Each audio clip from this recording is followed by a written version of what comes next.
Imagine a drone army of Mark Zuckerberg clones stomping on a human face forever. At least your grandparents got to the mountain. They beat up the others with axes and sticks. Their grandparents got it moved from the ocean, for it rose up and swallowed their houses and kids. But that was a long time ago. Now you might have to marry your cousin. There aren't any left of us. Could be your sister, so count. You sound lucky that she died with the others. It's probably bad. The child that they make you make could be a monster. And the blow of the horn, throw him off of the cliff.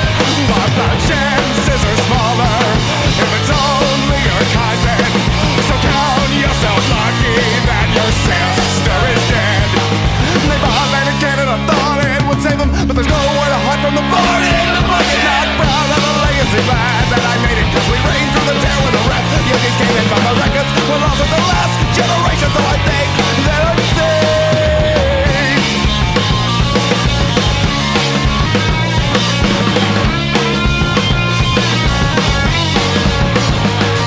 But that was a long time ago, now you might have to bury your cousin. There aren't any left of us. Could be your sister's account, you sound lucky. She died with the others, it's probably best, cause the child they make you think could be a monster. The blow on the horn, throw him off of the cliff. But the chances are smaller if it's only your cousin, so you might as well count yourself lucky your sister is dead.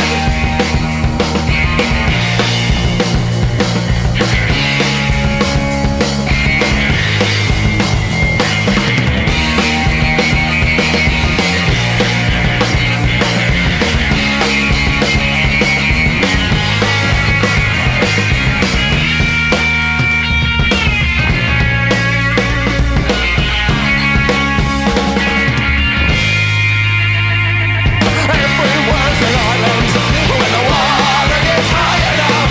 Imagine the bottle they fling in the line. Everywhere's an island when the water gets high enough. Imagine a way to turn it back into ice.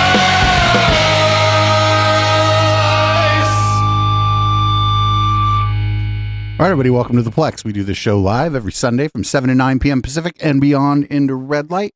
Usually the podcast people get just the 8 to 9 p.m. Pacific hour, but that is not the case this evening.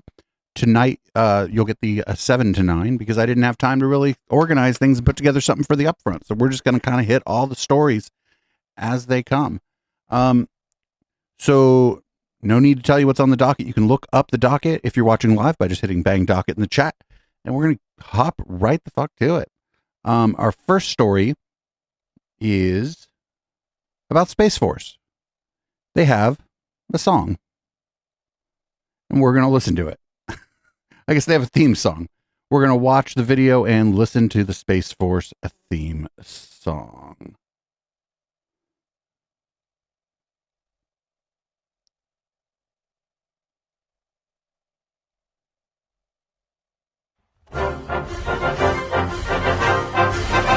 With the mighty watch the light, turning hands beyond the blue. The invisible front line for fighters brave and true. Boldly reaching into space, there's no limit to our sky. Standing guard both night and day, with the Space Force from on high. I don't know if that's a joke or the real fucking Space Force thing, but I hope it's a joke because it was kind of whack, but it might be real. I don't know. Is that real? Was that a joke? We'll find out. Anyway, that was one of the things we have on the docket. That was just a fun thing to start out with. Unfortunately, we have something very unfun. Sean Fucked from Bethel had an event today in New York City, and here's some clips from it. Not great.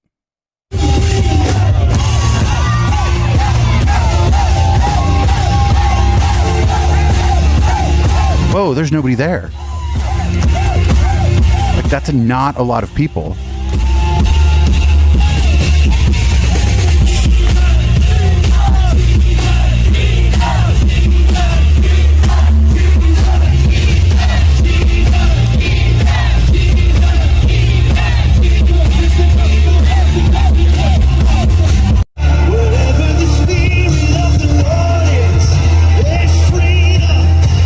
still too many, but there's not that many people there. Come on, sing with me.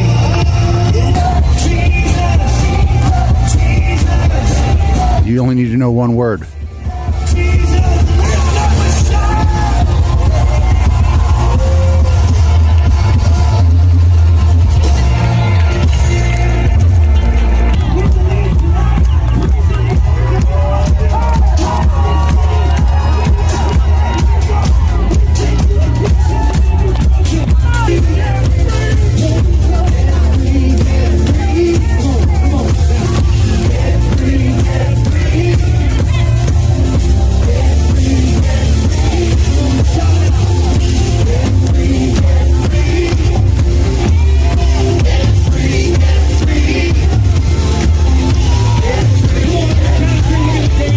Not great. Very, very low quality event. People be crying and shit. Look. Look, people be crying. Oh, she found Jesus. Found Jesus. Found Jesus. What else do we have here? We have oh, look. Here's some counter protesters.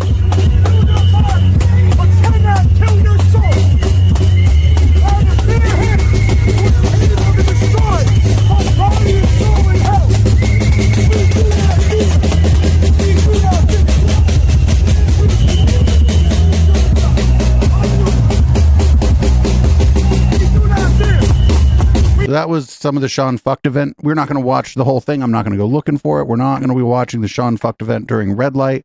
None of that is what's going to happen today. I just thought I'd bring that up at the beginning of the show here. And now we got kind of a long video from Tiny Dancer Ben, little Ben Shapiro, complaining that the Canadian Broadcasting Company, I believe it is saying that he is part of a radicalization pipeline. And that's been well known for a long time. And he mad. Also, his beard is weird. Ben Shapiro should not be growing a beard. Apparently, I'm a very scary person. I'm a very scary person, it turns out, because a lot of people watch shows like this one. People watch this show, people listen to this show, people watch clips of me saying things on the YouTubes. And according to the Canadian Broadcasting Corporation, which is essentially the NPR of Canada, this is a state-funded enterprise, a left-wing state-funded enterprise in Canada. Apparently, all of my speech should probably be banned because, after all, people might watch my stuff. And then there's an off chance that they might then see even worse stuff. And then that might lead them down a rabbit hole to the super, super bad stuff. There's an entire article on the CBC website titled, "It's a Slippery Slope, How Young Men Fall into Online Radicalization." Well, by the way, it is fun to It's old news, the radicalization pipeline. When they're coming from their side. When the right says, if you go along with civil unions, eventually it'll be gay marriage. And if you go along with gay marriage, eventually it'll be attempting to force people to accept same-sex marriage in religious schools, then that's a slippery slope we cannot... In religious schools? Slippery slope completely materialized. Are people getting married at religious schools? But apparently, it is fully okay to make a slippery slope argument when I say something that is not extreme. It's possible to make the argument that somebody might view that and then see something that's a little more extreme than that, and eventually they end up being a Nazi. This is the case the CBC is about to make. Quote, Reed Brown remembers the first time he got sucked in by the algorithm. He was just 13, watching videos after school when YouTube started pushing him to controversial content. As time went on, the videos became increasingly extreme, says Brown, now 21. It started out pretty benign, he recalls. You're watching something about teen fashion, and then the next thing you know, the algorithm would push you to a Ben Shapiro video. Oh, no. Well, if you're watching something about teen fashion, why is it giving you a Ben Shapiro video? It should give you more teen fashion stuff, right? Is there another way to describe me other than as a political commentator who is conservative? Like, is there another description that is more apt? What they want to say here, of course, is that I'm alt-right. The problem is that people in the media, including The Economist, have attempted to call me alt-right before, and we have then threatened them with legal action because the alt-right hates my guts, and I've ripped the alt-right routinely, doing full speeches. Threatening them with legal action? What are you talking about? So instead, they say, well, I call myself conservative, but you know what they would call me? They would call me an extremist, which goes to show you that if they call me an extremist, you're definitely an extremist as well. Though Shapiro describes himself as a conservative political commentator, his views are controversial. Some are outright discriminatory. Wow, I didn't know that. Well, what are my discriminatory views? It seems to me that I've always been of the viewpoint that, for example, people should be treated as individuals, not based on their race or their religion. No, you say racist things on your show, Ben. Like based. Ben, your show's full of racist things. But it turns out, according to the CBC, that some of my views are outright discriminatory. He suggested, for example, that transgender people suffer from a mental disorder. Oh, you mean me and the American Psychiatric Association? No, the American Psychiatric Association does not have that view, Ben. 5, it literally labels gender dysphoria a mental disorder because it used to be called gender identity disorder. You mean that? So it's now discriminatory to say that people who have gender dysphoria, in fact, suffer from a mental disorder, which they clearly do, since it is labeled as such in the Diagnostic and Statistical Manual, as politicized and left-wing as the DSM is. But apparently, wait, that's what? Discriminatory, guys. We have to pretend. that Yeah, men being who say trans they are doesn't women require are dysphoria. actually In fact, suffering from some dysphoria sort of comes mind-body from. misalignment. And the problem is with their bodies. So if we just chop off some body parts, then magically they're a woman because their brain. Oh no, Ben. Now you might have Ben, to this is Ben. believe Ben, that. you're not really making the case that you're not like a part of the extremism pipeline here with this video, Ben. Ben, you're making the Canadian Broadcasting Company's case for them, Ben. Ben, jeez, you're making it easy on your critics, aren't you? Aren't you, Ben? But that's actually not science. But if I say that, it's apparently discriminatory. Says the CBC, Shapiro has a combined 9.4 million subscribers and followers on YouTube and Twitter, many of whom are young people. No, not the youths, like Brown was when he got pushed in Shapiro's direction. Well, Shapiro is not affiliated with any hate group. Experts, the ever-present experts in media, gender studies, and radicalization of young men say the commentator's content is prevalent in online extremist communities. So they're saying openly, there's no evidence that I'm affiliated with a hate group because... The Daily Wire I could probably make a pretty good case that the Daily Wire is a hate group, but especially with the way Matt Walsh has been behaving lately. I don't know if I could make the case right now, like an airtight case but if you give me a week or something to write something up, I can make the case that the Daily Wire is a hate group. Because I'm not affiliated with a hate group and they have no evidence of it because it doesn't exist. But they do have experts. They have met. And who are these experts? Who are these massively influential, important, and very expert experts? Who are they? They are experts in media. Wow. How do you even get that hat? How do you earn the expert in media hat? Well, Ben, journalism program, a journalism they don't give you a hat program at a top university taught by other professors who have failed out of the media because they weren't able to hold a job. And now they're academics. Oh, now they're fucking shots fired at people in my chat. There's academics in my chat, Ben. Come on. Yeah. But they don't actually have an audience like we do here on the show. Also, wait a minute. Didn't Ben fail out of movie making and script writing and fucking writing books and screenplays and shit? Isn't Ben in a way talking about himself that he tried to go to Hollywood to be a writer for entertainment, and it turned out he wasn't entertaining or funny really in any kind of meaningful way, and now this is just what he's doing instead? Ben, come on. They just sit at an Ivy League boardroom and discuss their expertise in front of students. Is that an Ivy League boardroom? What the fuck is this guy? Is that what they do? What is he talking They're about? Experts, by the way, Didn't he go to an Ivy League school? Well, experts in gender studies. That must mean that they believe a bunch of crap that isn't true, but then they get to churn out little versions of themselves who then become the professors, because you can't actually get a real job. If you major in gender studies, you ain't getting a real job doing anything. That is not a major that qualifies you for anything except being a professor in gender studies. It is a fully self-perpetuating cycle of uselessness. Also, experts in the radicalization of young men. So people get jobs that are well outside of what they studied in a university all the time. What is he talking about? I assume these are people who study. How many people have a political science degree in the Bay Area and are software engineers or fucking network administrators and shit, dude? Get the fuck out of here. Islamic terror, for example. But no, actually, it just turns out that radicalization of young men just means that people, they don't like what I say. The exposure to controversial and increasingly harmful views. Harmful. This is the key word for the left. Harmful. As we will see, this is how you criminalize speech. The way that you criminalize speech is you say, speech is harmful because if my feelings are hurt, you have harmed me. You have aggressed against me. And thus, you must be shut down. I mean, it's the equivalent of me hitting you with a baseball bat or something. The exposure to controversial, I wish you'd try, Ben. harmful views about masculinity, the objectification of women, and the LGBT community has these same experts raising concern about how extremist far-right groups are using TikTok, YouTube, and other social media apps in a drip campaign to slowly radicalize. He has a leftist tears coffee mug. Everybody, I know this is going out on the podcast feed too. This guy has a leftist tears like Tumblr on his desk. And young men. Ooh. Okay, so I just have a couple of questions about that particular paragraph. They say, the exposure to controversial views about what are my controversial views about masculinity? What are they? That men exist?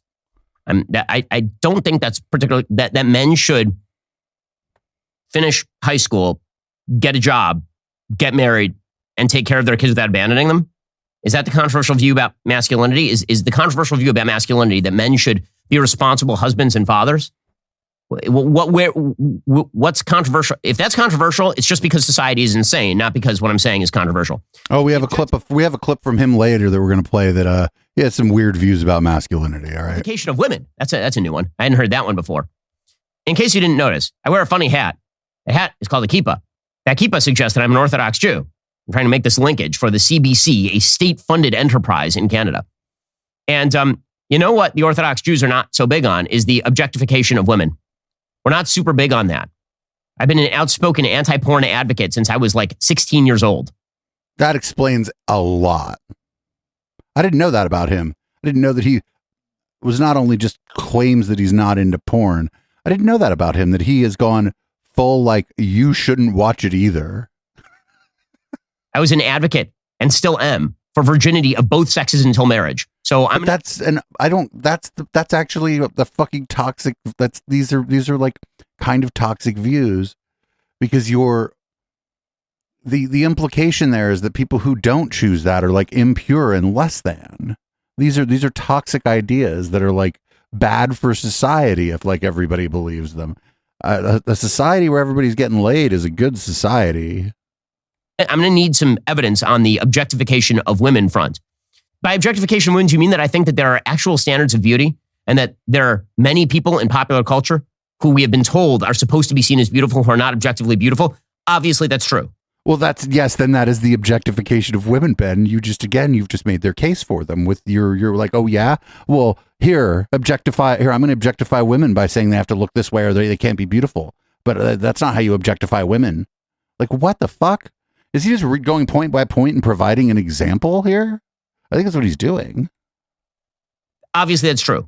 If you polled men on whether Lizzo is beautiful, and I say Lizzo is not, by any classical definition, a beautiful person, that does not mean that is objectification of women. That just means that there is a standard called beauty, and it has... No, that is literally objective. That is the definition of objectification of women.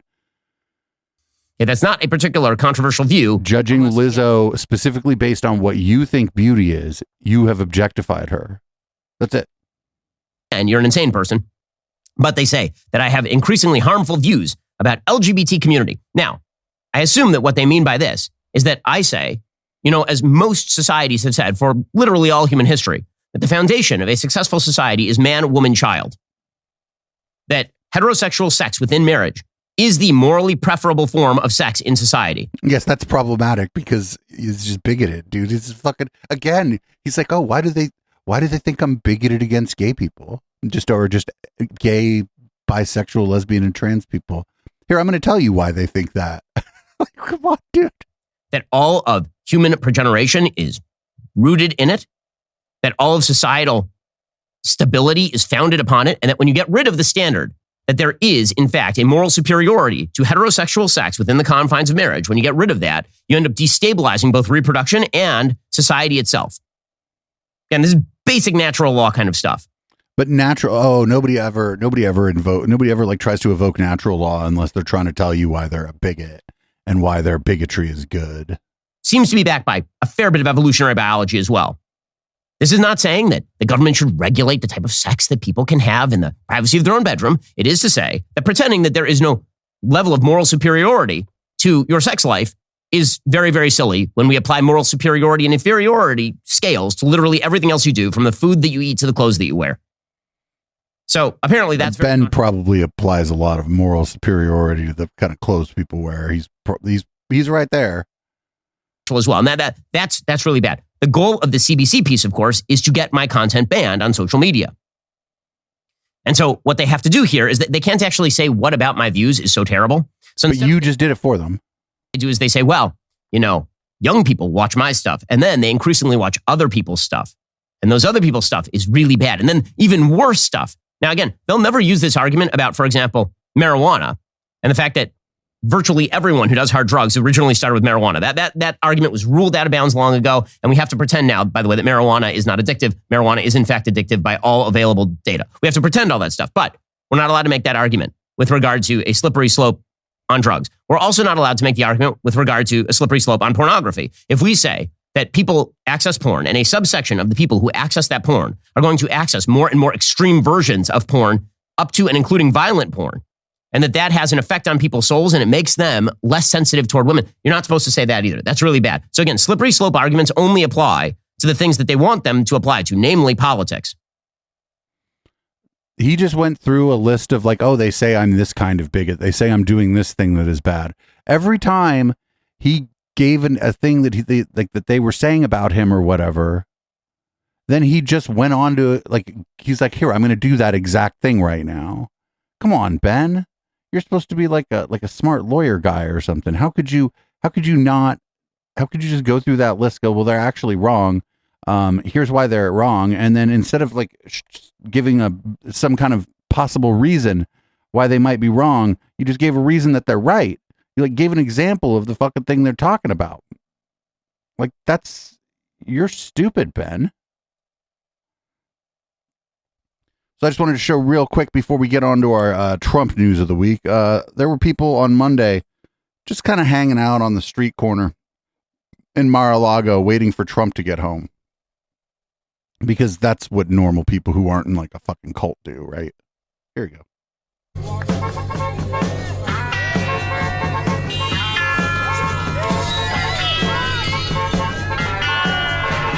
Like, why? I don't understand at all.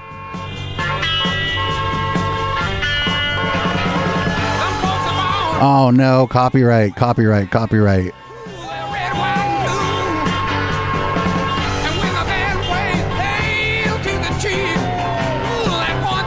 Oh my God. Also, like, on like a scale of 1 to, I really don't understand the song that I'm playing here. That's a I really don't understand this song that I'm playing. Oh no. It ain't me. I ain't no fortunate one. It ain't me. I ain't no senator's son. Yeah, that's a song talking about how great the fucking president is. You fucking idiots. So here's Don Jr.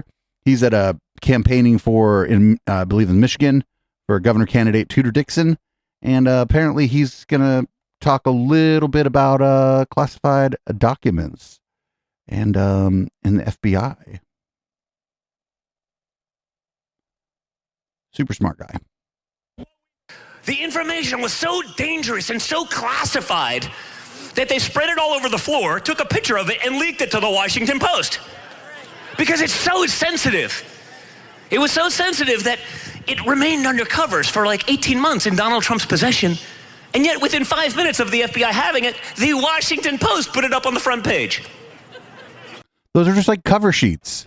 Still trying to figure this one out. Those are like the cover sheets on the folders and shit, dude. There wasn't any information there. What the fuck? So, up next. Up next is well, it's gonna kind of have to be seen to be believed here.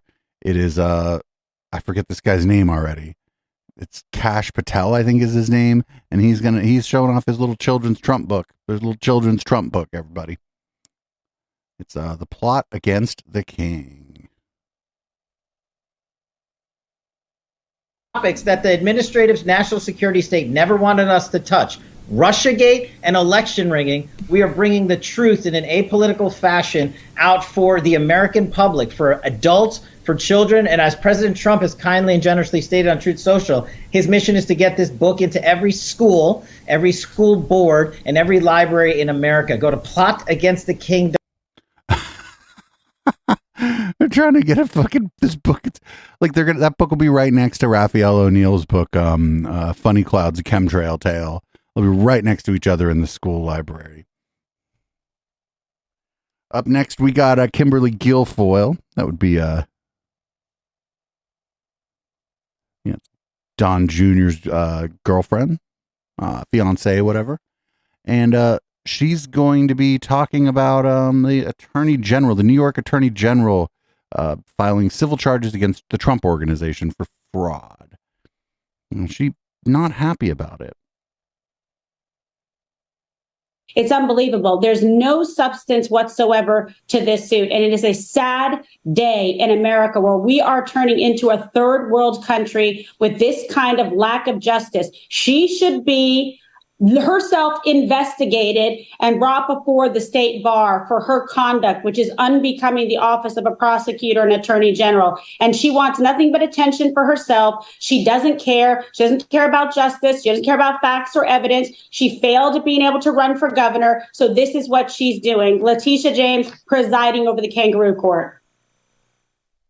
The fucking host of that show looked like he had no idea what she was talking about or was not interested in what she was talking about.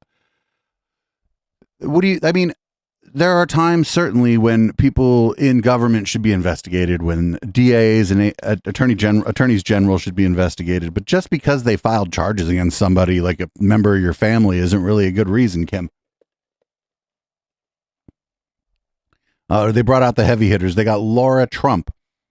This is Laura Trump visiting the good people, visiting Fox News, and she's going to also be talking about the New York Attorney General and the Trump family, the Trump Foundation, the Trump Organization. This one's pretty funny, actually. Decided to investigate my husband's charity, despite the fact that it had one of the lowest expense ratios of any private charity in America. And unfortunately, guess who was hurt by that? It wasn't my husband. It's the kids of St. Jude. Who knows how many kids have died unnecessarily thanks to her investigation and her just vitriol and hatred for anyone with the last name Trump. It's we only disgusting. have 30 seconds. So wasn't that charity that she's talking about like demonstrated to be fraudulent? And that they were essentially stealing money from cancer kids or whatever. They were collecting money, donations that were supposed to be for kids with cancer. And then Eric and Don Jr. were like pocketing like a non-insignificant portion of that money. And that's why their fucking charity got shut down. I think that's the one she's talking about. I think they also fucking did something similar to that with a veterans charity that they were running. And so I feel like maybe Laura Trump is wrong. I don't mean to be too on the nose here, but I think she's lying. Now here goes Bill Barr. A couple weeks ago, we played a clip of Bill Barr where he was actually fairly reasonable-ish about the FBI serving a search warrant at Mar-a-Lago. But now that they're messing with Trump's money, old Bill Barr don't like that very much at all.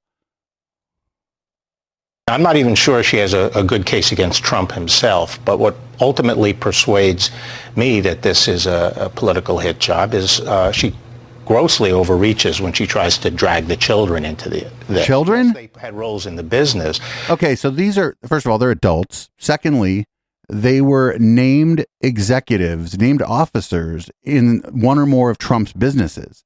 The children, think of the children. We're talking about Cocaine Don and Eric and fucking Ivanka. Think of these people were named officers, they were like, the CFO or a director or a president or something like that on the articles of incorporation of these businesses. And that's, it doesn't matter if you're somebody's fucking kid or not. If your name's on the articles of incorporation and the fucking business goes down, unless you're squeaky clean, guess what? You're going down too. But this was his personal financial statement. It was prepared by the CFO. Accounting firms were involved in it. Well, but who was the CFO? Was it Eric? Children aren't going to know the details of that and be able, and nor are they expected in the real world to do their own due diligence and have it, reviewed independently.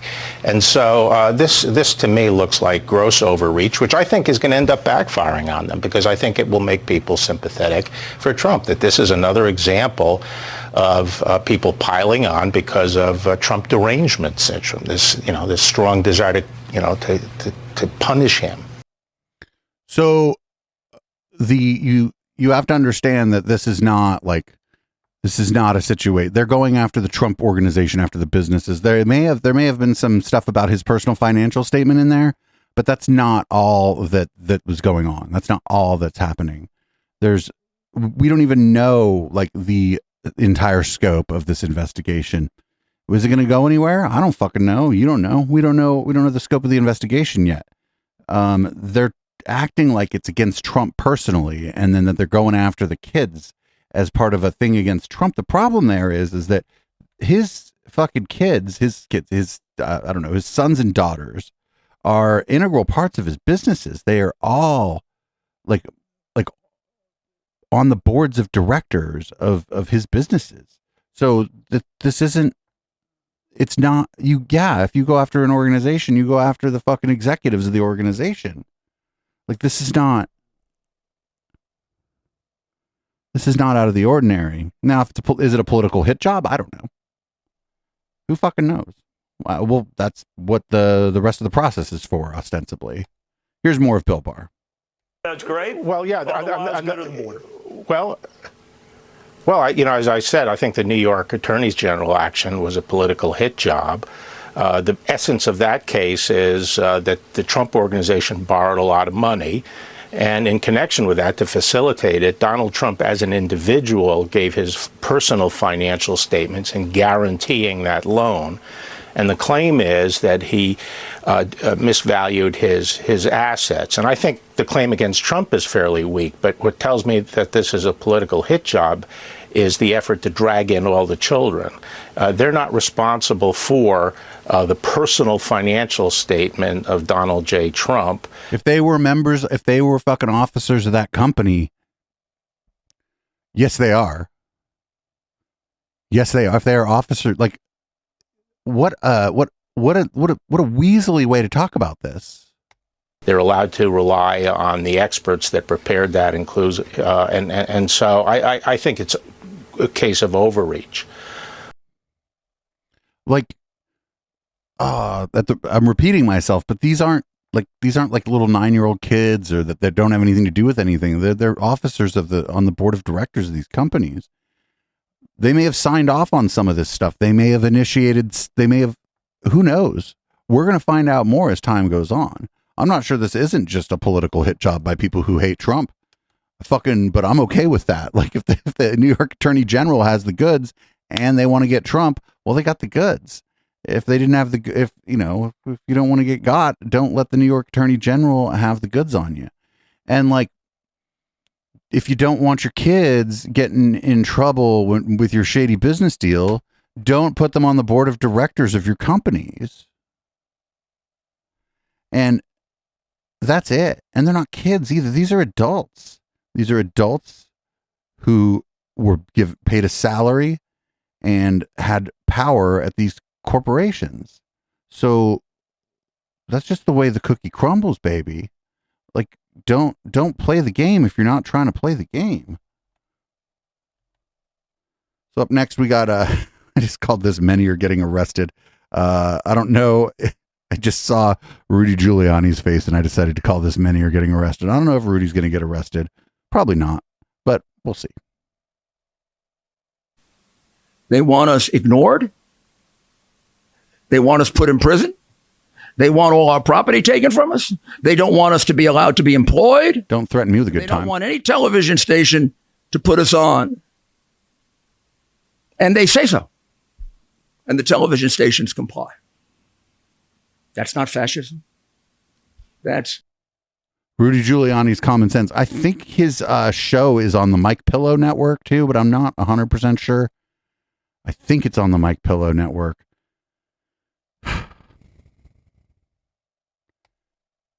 You know what I learned today, though? You know that guy Ben Stein, who was on the Wonder Years? He was the boring teacher. He was also a speechwriter for Nixon. I learned that he's still alive. And apparently he is hosting a show called The Right View. And he's having Laura Trump on.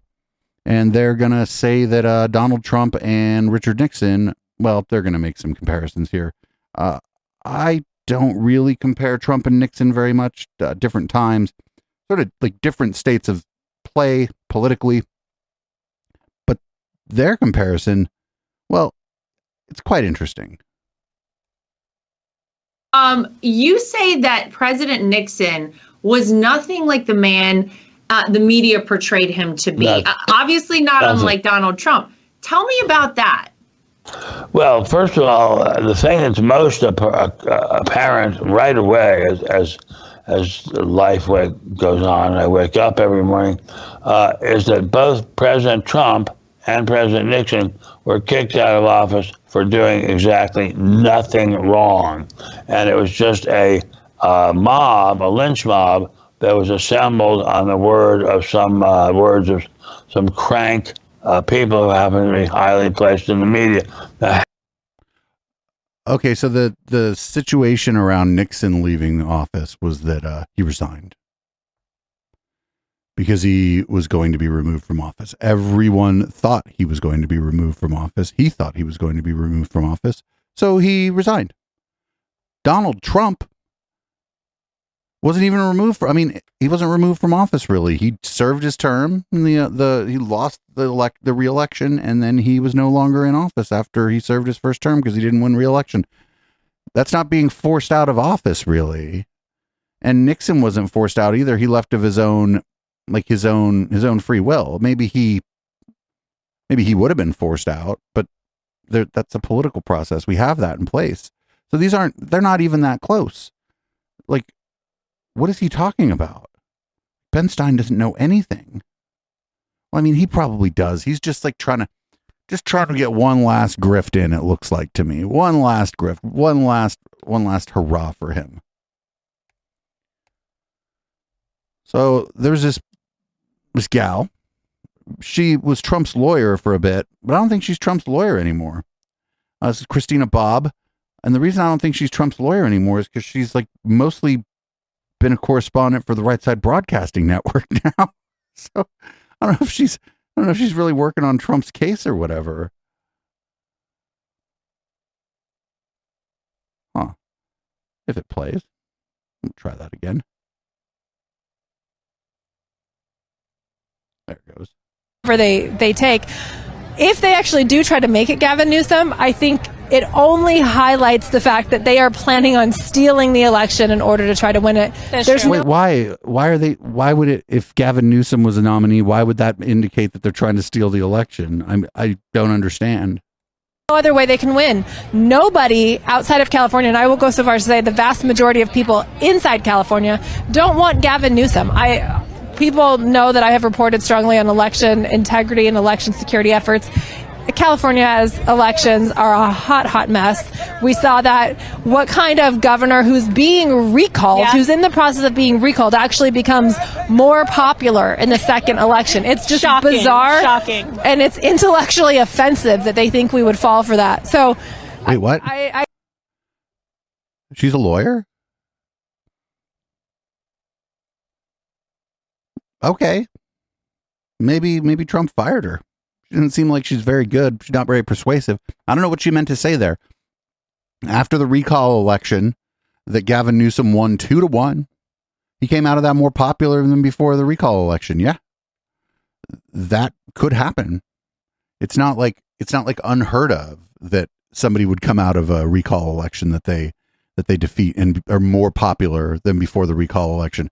Especially because people in California were getting a little bit of recall fatigue.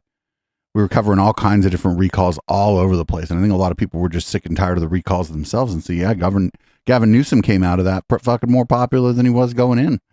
The way the cookie crumbles, lady lawyer. Up next, we got, looks to me like some people are just really, really, really want World War III to start. And I really don't want World War III to start, but it seems to me that some people really do. Tucker Carlson seems to be one of them. Part of the endless posturing about how Russia is bad, and sure, Russia's bad. Fine, Russia's bad. But it's the words, as always, that matter. They're telling you that Russia is now a state sponsor of terror. Why are they saying that?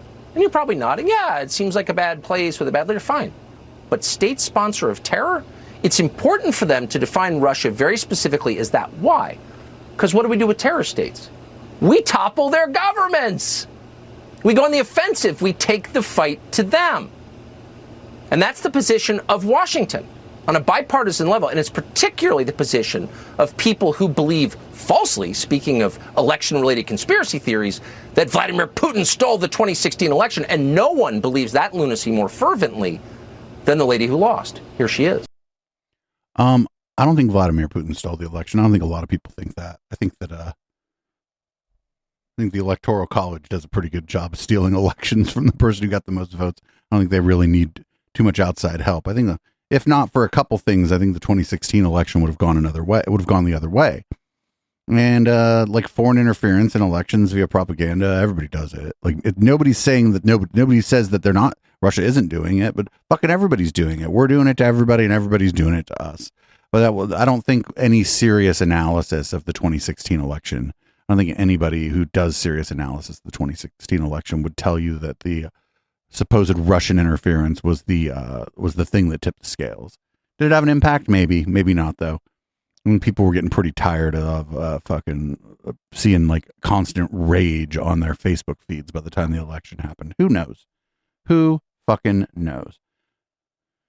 So here's more Tucker fucking trying to read the tea leaves, trying to tell everybody that World War III is coming.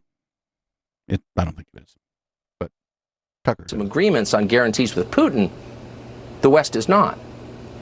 In other words, who cares what the Ukrainians want? America and the UK demand total war with Russia, regime change war with Russia. And of course, the Ukrainians, caught in the middle, had no choice but to concede. So days later, the peace negotiations fell apart. This was virtually unreported at the time, but it was the turning point in the war in Ukraine. This was the moment where the goal changed from restoring Ukraine to what it was before the invasion, and that seems reasonable to everyone in the West, to something very different, to a war designed to topple Vladimir Putin, just like we toppled Saddam Hussein, and then hoping for the best afterward. That is clearly insane and dangerous. But that's where we are. And from that point on, everything changed. And that is how we got to where we are today, which is the closest we have ever been to nuclear conflict in history. What? No, that's not true. No. What about the Cuban Missile Crisis? Like, there are probably a couple dozen other times that we don't even know about where things were, where if somebody would have made a bad decision or whatever, that things would have gone really badly. I don't know that we're particularly close to nuclear war, but Tucker telling his audience that we are is probably pretty good for Tucker, probably pretty good for his numbers, and it keeps his audience tight and together and following him, because he's telling you what no one else will, apparently. That's what you got to do. If you need your cult following, you got to be like, hey, nobody's telling you this stuff. I'm telling it to you. Everyone's lying to you but me. And that's what old Tuck's doing. But it's not just him. Oh, actually is just him. Here's more Tucker Carlson talking about World War III. Well, there are a couple of things at work. First of all, almost from the very first moment that the Russians moved into eastern Ukraine, a succession of retired generals and political hacks in Washington and London and elsewhere have been declaring imminent victory for Ukraine. 7 months later, and the Ukrainian army is bled white. Tens of thousands of Ukrainian troops have been killed or wounded. Ukraine is really on the ropes and trying to create the illusion that that's not the case. At the same time, Vladimir Putin has finally concluded that he can't negotiate with Kyiv, that the real problem is, of course, Washington, and that Washington will not negotiate with him. So he's opted for partial mobilization, bringing in additional forces, ostensibly for the purpose of ending this thing. And at the same time, he's very aware, as any of us are who are in the defense community in Washington, that there's been a lot of loose talk for several months about the viability of waging a limited nuclear war against Russia. This shit's like straight from the David Knight guy that used to be on InfoWars was talking about this stuff. He's like, my sources are saying that people in Washington are talking about the viability of a limited nuclear war with Russia. Shut the fuck up. I mean, maybe somebody's talking about it, but there's nobody at a high level in the military or the executive branch thinking about this. This is absurd. This is like crazy talk. This is crazy. I don't think Vladimir Putin is thinking about doing that. I don't think anybody in Ukraine is thinking about doing that. I don't think any of our allies in Europe are thinking about that. And I don't think anybody in power in the United States is thinking about that. And to the extent that they are, they're probably all thinking that other people are thinking about it. But this is crazy talk. Nobody wants to fucking blow the planet up. Although, I don't know. We've had humanity's had a run. maybe wiping humanity off the planet isn't the worst idea. But then we're wiping all the other animals off the fucking planet too and shit. So I mean, this is crazy talk. Using the so-called tactical nuclear weapon. And this sort of thing is very frightening to the Russians. They've made it very clear that their use of nuclear weapons is limited to retaliatory strikes in the event that... Like, look, they're showing a graph of the United States attacking Russia, like, or a chart of it, or like an animation of it. I just, in one sentence, tell me, you've been in Washington and in the U.S. Army for all your life. People didn't used to talk like this. Let's just throw nukes at a country. I mean, when did this start? It didn't. I think we've always had a certain number of people who believed in the viability of a limited nuclear war, but normally they were beaten back into the background and regarded as, quite frankly, crazy. But they are in ascendance. Yeah. And they have gained a lot of credibility. It's shocking that people who don't pay attention to this stuff every day, it really is the most reckless thing I can imagine. Well, it's a good thing our only sources for it so far seem to be this guy who used to work for like the Secretary of Defense or whatever at some point, and then like former InfoWars person David Knight is the only other person I've heard talk about this in this way. So I don't think that there's any, like, the powers that be, I don't think are seriously considering this. To the extent that it's maybe being gamed out, it's probably always being gamed out. It's probably being gamed out with other countries as well, like China.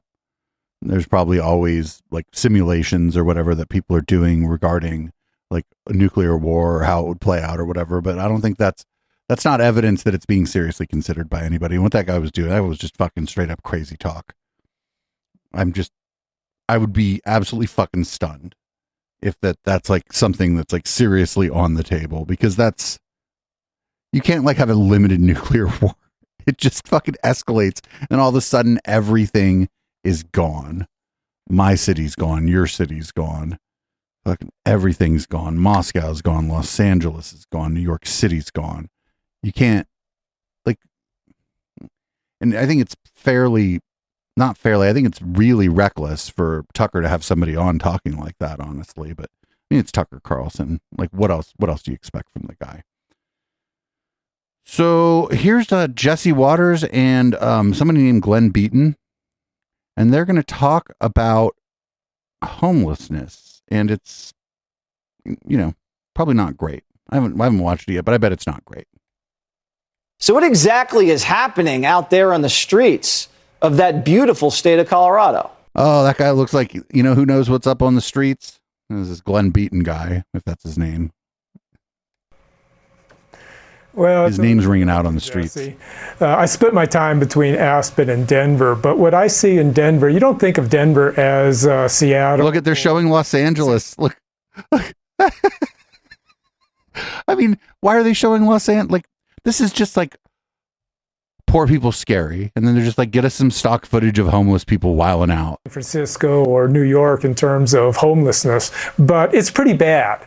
And so what they've decided to do in Denver, this will blow your mind. They've decided that they're going to pay people to be homeless. They're going to give people $1,000 per month for years, so $12,000 a year to be homeless. But as you mentioned, there is a catch to it. You have to either be a woman or a transgender or a gender non-conforming person, whatever that What the fuck? Or a transgender. When you put the word, when you just put before transgender, even if somebody's like just speaking sloppily or whatever, that person doesn't like no trans people. They hate trans people. So I expect to come out of the woodwork a whole bunch of cross-dressers, right? Lining up for their $1,000. That's not what being trans is. Everything is wrong with this. Like, everything is wrong with this. Like also, like not for nothing, like chat was saying, being homeless in Denver, Colorado as winter approaches is a very different proposition than being homeless in, say, Los Angeles as winter approaches. Thank you for the raid, Justin. When you pay people to be homeless, just as when you pay people to do anything, you're going to get more people to do it. This is going to have exactly. This guy's like, we're going to just pay people if they're homeless, so everybody's going to be like, well, fuck my house. Like, is that what's going to happen, dude? Come on. Exactly the wrong effect, exactly the opposite effect. It strikes me as a terribly destructive thing, not just to the taxpayers and to the city, but to the homeless people themselves. You want not to enable their life, you want to cure them of their life. But like $1,000, this fabulously stupid man, $1,000 a month, you might be able to rent a room somewhere, and then boom, you're not on the street anymore. This guy is stupid. I almost feel bad that we broadcast the fact that they're handing out $1,000 a month to homeless people who are non-binary, non-conforming, lesbian women. Well, I don't even know what it all means. Because it's sex, Jesse. It has to do with sex, and you don't know anything about sex or any of that stuff. You're just like a eunuch, dude. You're going to see a pilgrimage of people from all over the country now going to Denver, throwing a dress on or just being a woman and putting their hand out. And you know what they're doing with the cash? They're going to go buy drugs, aren't they? They're going to fucking a lot of them are going to go rent a room, you idiot. Well, yeah, there's shelters in Denver. Denver is not without homeless shelters. There's plenty of shelters in Denver, but they typically have empty beds every night. These people sleep on the sidewalks and poop in the gutter because that's where they want to be. Now, if they're not going to the free homeless shelter, is there really a person out there who like finds dignity in pooping in a gutter? Oh no! Like the way that some people talk about even like poor and unhoused people and stuff is disgusting. They talk about them like they're not even human beings. What makes anyone think that they're going to take the free $1,000 and go rent an apartment? That doesn't. Well, they're not going to, because you can't get an apartment in Denver for $1,000, and your credit's probably wrecked. What the hope is maybe that some kind person will take them in and take $750, $800 of that $1,000 and put a roof over their head. That's the hope. You can't go get an apartment for $1,000 in Denver. Get the fuck out of here. Why don't we just take all the money we're giving the homeless and build institutions to help them get off drugs and give them therapy so they're not mentally ill? Doesn't that seem like a better use of money? Oh, and this mentally ill shit. Like so a lot of what's going on here is they got the car going the wrong way in a lot of cases here. I think, sure, some people who suffer with mental illness end up on the street because there are not services for them. But you don't see fucking Jesse Waters out there like advocating for services for people with mental illness very often. More often than not, Jesse Waters just calling people mentally ill, like if they're liberal or trans or gay or whatever, right? He's like, hey, you're mentally ill. But the car's going the other way in a lot of cases. If you put me on the street with nowhere to go, no family connections, and then give me a month, how fucking tight do you think my head's going to be screwed on after that month? I'm going to be a different person. The way I respond to the average person is going to change. The way I deal with things going wrong, minor things going wrong, is going to change because of the trauma of being on the street. So it's a chicken and egg thing. It's like, which came first? And for a lot of people, I think the financial stress and then homelessness came first. And then what he would describe as mental illness came second. But it's a response to stimuli. Well, I'm totally behind you on that. Listen, I don't think people ought to starve or freeze to death in America. We're too rich a society to afford that. And if somebody's starving to death or freezing to death in the gutter, I'll help them right there. But giving them money isn't going to help them. They're going to misuse the money. You know, in the old days, we didn't have this problem, and we weren't nearly as rich as we are now. What's he going to do? Is he going to say we threw all these people in a fucking mental institution? Or is he going to say that, like, the church took care of them? What's he going to say here? whatever he's going to say here is going to be a fucking problem. He's not going to be like, oh, back in the day, we had a kinder society and people had more family support, and there were affordable housing projects for people. And no, he's going to either say that the church used to help these people and we got rid of God, or he's going to say that we used to fucking institutionalize them. I think it's probably going to be the second one, because this guy doesn't really seem like a man of God to me. Now, in the old days. In the old days, we had mental institutions, we had prisons, we had family support groups, we had churches. Oh, shit. Well, the left doesn't want any part of any of that. Oh, shit. I was wrong. He went with the fucking family support and churches thing that I didn't think he was going to do. I thought he was just going to go straight fucking go to Gulag or whatever. Because it threatens their governmental control. Yeah, they want right. all this to be owned by government. You're right. It was more civilized when we banished them to asylums and put them in straitjackets and gave them the help and the drugs that they needed. Wait, but did you hear that? He's like, I don't want them on the streets doing drugs. What we need to do is throw them in a fucking insane asylum, put them in a straitjacket and force feed them drugs. What the fuck? Oh, come on. Really, dude? Really, Jesse? In an institution. This is not civilized to let people sling poop. It's not like Denver hasn't done anything. Denver's thrown approximately $500 million at this project recently, at these programs. And somebody put... Why was he laughing at $500 million? Is that just a number he can't really fathom? Does he not know that it's 500 million? Like, why is he laughing at that? And did the math on this. They added up all the homeless people in Denver, which is a little bit hard to get a fix on, but they estimated. Anyway, and they divided that by the number of dollars that have been spent by Denver over the years. And it turns out that right now, Denver is spending between $40,000 and $100,000 per homeless person per year. So wait a minute. Now giving him $1,000 a month sounds like a deal. If you give them $1,000 a month and like half of them find a fucking room to rent, now they're not fucking on the street anymore. That sounds like a deal to me. This guy's not only kind of a ghoul, he also doesn't understand numbers. Now, to put that in perspective, Denver spends only $20,000 per pupil per year for its schools. So we're spending more on homeless and our students, and $40,000, $80,000, that's college tuition. It's all ass backwards. Well, great. But that's even better. Let's take all the people let's send them to college. Fuck it. You could give them $100. Yeah, you could give them $100 and it's all going, $100,000, it's all going to the drug dealer. What the Exactly. It's You crazy. could give them $1 million and they wouldn't buy a house with it. They'd You're right. still be sleeping on the sidewalks because that's where they want to be. right. What the fuck? Because we're running out of time and we just don't have enough time to be as ghoulish as we could just keep going forever, or we could just be more ghoulish, but we're out of time. Actually, I have to like shit on immigrants in the next segment. I don't have time to shit on the homeless in Denver. I have to shit on indigenous people after a commercial break. Oh my God.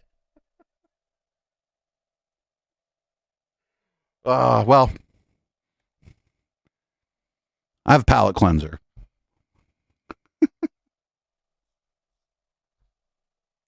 I have goats.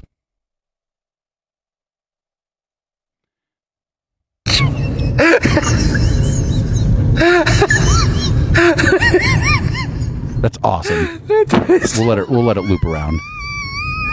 If you're listening to the podcast, there's just goats up in a tree. This is awesome. We'll let it loop again. This is great.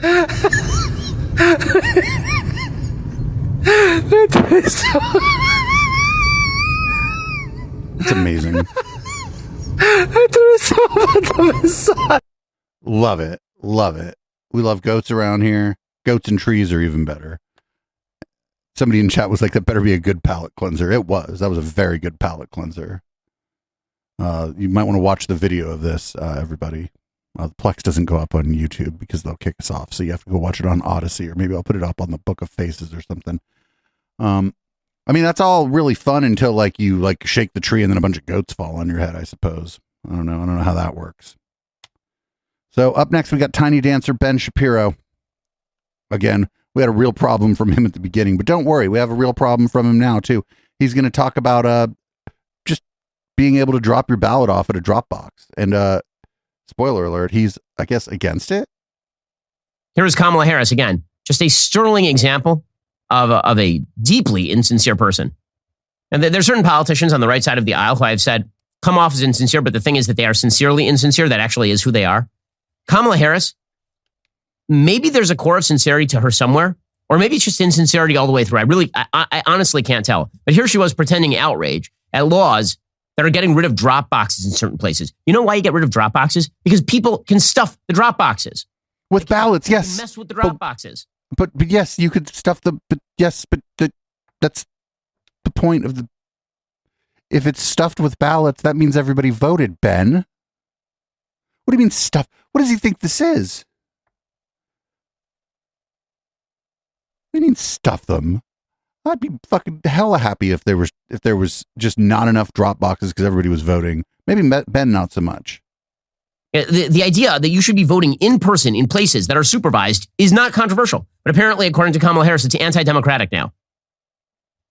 While so-called leaders claim we should return the issue of reproductive freedom to the voters in the states, these same extremist so-called leaders are passing laws to make it intentionally more difficult for people to vote.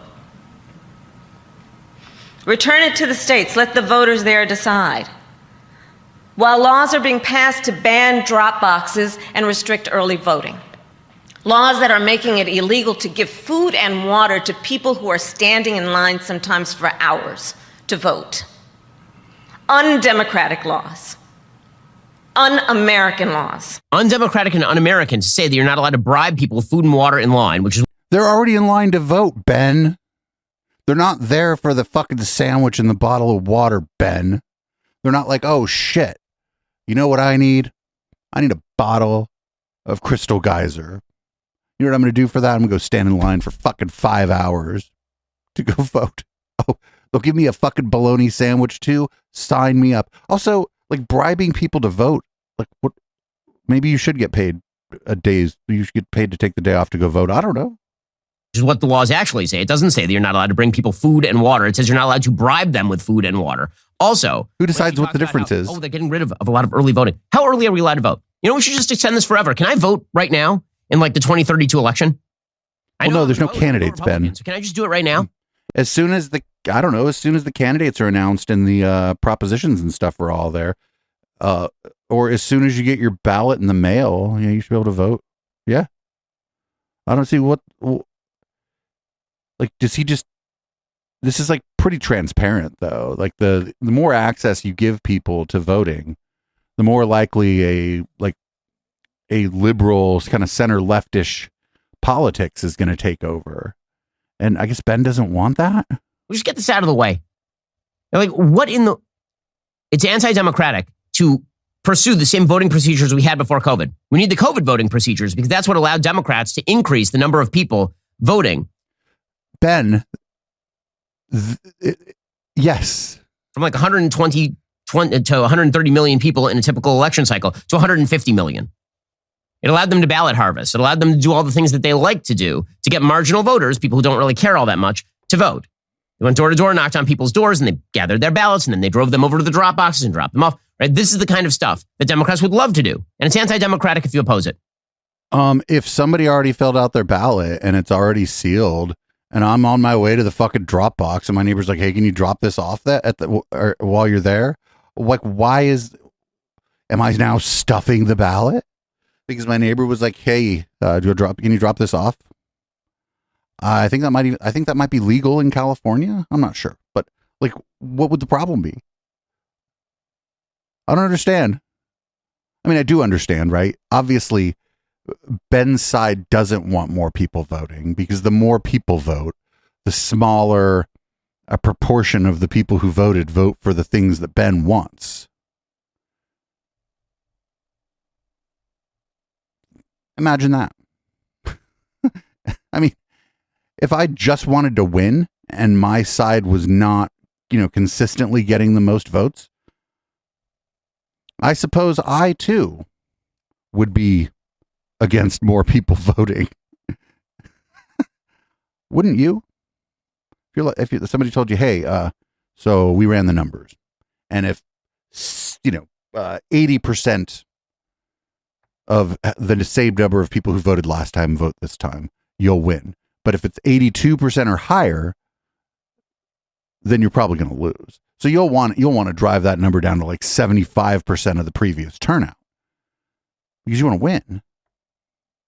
And I guess if that means you got to keep people from the ballot box, I guess that means you got to keep people from the ballot box. But other countries don't do this. There's other countries where the voting rate isn't super high. I'm sorry, there are countries that are suppressing the vote. Most of our allies, like historically our allies are like most of Europe, well, at least after World War II. Let's say our allies post-World War II. None of those allies tend to do this shit. Japan doesn't do this shit. Fucking Germany don't do this shit. I think in Australia, voting is compulsory and you have to pay a small fine if you don't vote. And so, like, conservatives do just fine in Australia. Wonder what's going on here in America. This next one is a bit troubling. We're going back to old Tucker. He is going to talk about instant justice for people at hospitals who do sex crimes, also schools. What exactly are teachers talking to my kids about? What's a human sexuality lecture look like in my sixth graders class? Why don't you tell me? Speak slowly so I can take notes. What if you had a sixth grade teacher on to talk about it? The reality of all this, behind the euphemism, is horrifying. It's sexualizing children. No. And they go completely hysterical when you point that out because it's true. And the real question is, why is everyone else putting up with this?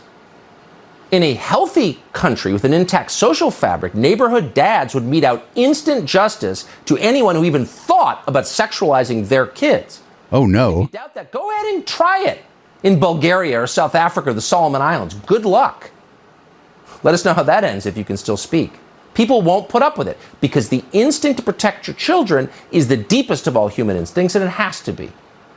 Of course, it has to be. But it's been all but eliminated in the West.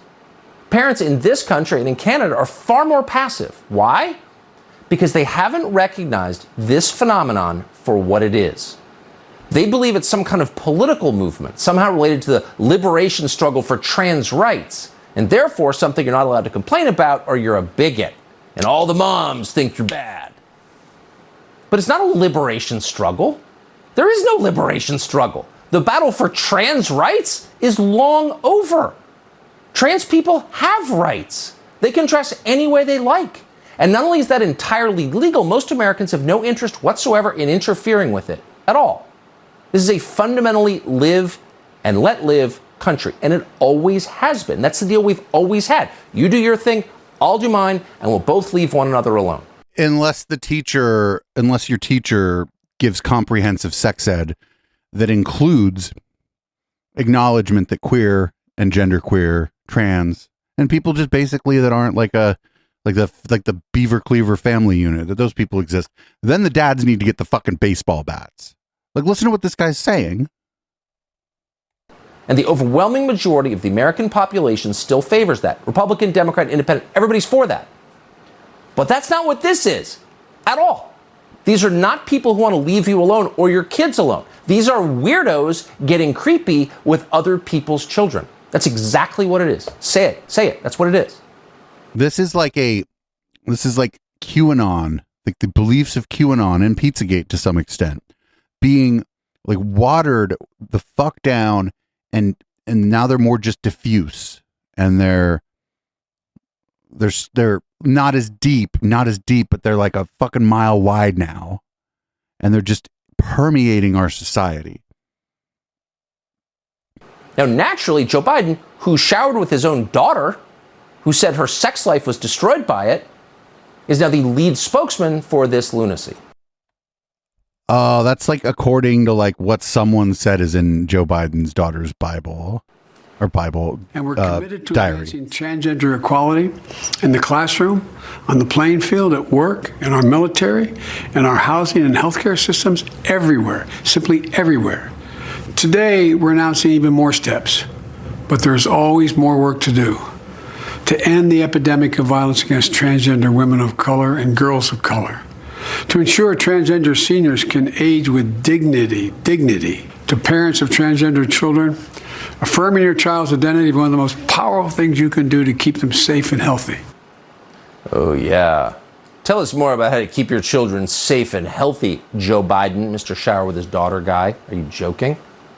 These are sex crimes, and the people committing them should... These are not sex crimes. Now, try and say that out loud anywhere but on Fox News. You can't. Why can't you? Because it's true. That's why. You can't say the true things. You can claim the earth is flat and no one gets exercise. But when you start saying things... Because the claim that the earth is flat, like, tends to have very little consequence. You just get made fun of. And the flat earth movement is dead now. It's gone. I mean, there's still flat earth shit on Facebook and shit, but it's gone. And it's largely harmless, like the belief in Bigfoot. All lives matter, or sexualizing my children is a crime, and if you keep it up, I'm going to hurt you because I'm the dad. Say that, ooh, you're done. Okay. The crime there would be if you believed that sex ed was somehow sexualizing your child and then you went and hurt the teacher, you'd be the one committing the crime, actually. The teacher, if you think a crime is being committed at the school, you could call the police. But then the police would probably tell you, it's not illegal to teach sex ed, so we can't really do anything about that. And then I guess, what are you going to do? I guess then you take the law into your own hands. Well, the police are coming for you. Libs of TikTok is being banned from the internet. No, they're not. Because it showed documentary evidence of what was happening. Some people describe what was happening as grooming. We're not exactly sure what that means, but if it's sexually abusing children, yeah, that is what's happening. Wait, no. Groomer is now... Okay, first of all, grooming is... I don't want to get too much into this. Grooming is a part of a process that an abuser might use. The grooming would be the behavior before the abuse. It would be to... I'm not even going to get into it. You could look it up yourself. But, hate speech, says NBC News.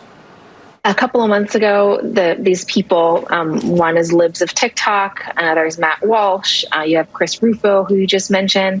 They've been villainizing and literally demonizing these doctors who treat these people for months now. And so in that time, you can just see it in their mentions. This sicko language, I've seen it a million times over, because every time they tweet about these doctors, using these doctors' faces sometimes, and all of the comments are like sickos, demonic, satanic, pedophile, groomer. Yeah, they're being mean to doctors who castrate children, who cut the breasts off girls. Yeah. Oh, no. This is just going to get worse, isn't it, everybody? Being celebrated and aggressively defended by virtually everyone with power. Take 3 steps back. We used to say, our society doesn't care about children. That's not what this is. What you're seeing is a society that hates children. You would have to hate children in order to sexualize them, because sexualizing children screws them up for life. Ask anyone to whom it's happened. Period. No one should put up with this. No parent should put up with this for 1 second, no matter what the law says. Your duty, your moral duty, is to defend your children. This is an attack on your children, and you should fight back. That's just, I mean, I'm not even sure that's walking right up to calling for violence. I feel like he may not have committed a crime, but I feel like it's kind of incumbent upon Fox News to take him off the air if he's going to be doing that. Because, like, that's just they're just straight up telling you, don't worry about what the law says. You need to dish out justice yourself. And against a teacher or a doctor?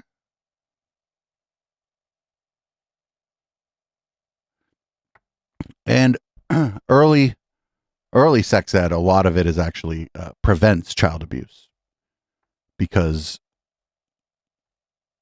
a lot of it is, in fact, talking to kids about consent, good touching, bad touching, that kind of stuff. It's some parents are uncomfortable talking to their kids about it. Some parents are the ones doing the abuse.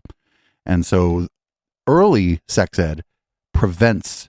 It doesn't prevent abuse. Well, it could prevent abuse because some kid might just be like, well, fuck no, and then tell somebody. But it also like helps the kids who might be abused recognize that that's what's happening, or recognize that what's going on is wrong, and to tell a trusted adult about it, and get it to stop, because that person's probably not just abusing one kid.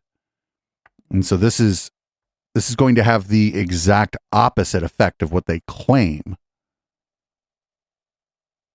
they want to do. So now we're going to move on to the furry panic. The furry panic is still going on, and I'm having such a hard time taking it seriously. We are witnessing perhaps the greatest collapse in mental health in the history of the world. We've literally got kids who think they're cats and dogs using litter boxes in classrooms. I mean, you're right, sir, but you're for the wrong. We are in fact watching a collapse of someone's ability to discern reality from fantasy right here. But it's not the kids who you think are using the litter box in the school, sir. Sir, it's you, sir. Sir, it's you. And yet some of the same people who have had the most influence in these areas for many years tell us that only they have the wisdom, only they have the solutions to the complex mental health challenges many of our youth face today. Sir, there is a problem, sir. But there's no fucking litter boxes that even if there's like a bunch of furries, they still just use the bathroom.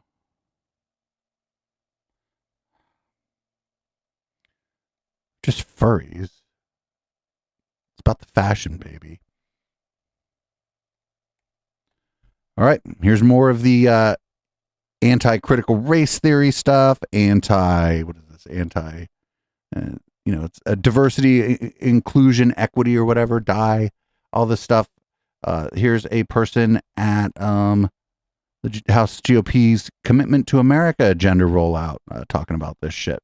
Usually it's at a fucking city, like a school board meeting, city council, board of supervisors or something, but this is just like a Republican platform thing. Should be great. There are many other public education issues concerning parents like myself. The slow creep of critical race theory, diversity, equity, and inclusion, gender identity, and allowing biological boys to enter girls' spaces and sports. Now we have SEL, which is social emotional learning. It's indoctrination disguised as programs like kindness initiatives or anti-bullying programs or diversity projects. These are all Marxist-style programs targeting our children. It's all Marxism, everybody. Social emotional learning, also known as Marxism. It's amazing. It's just amazing what kinds of things people will come up with. Social emotional learning?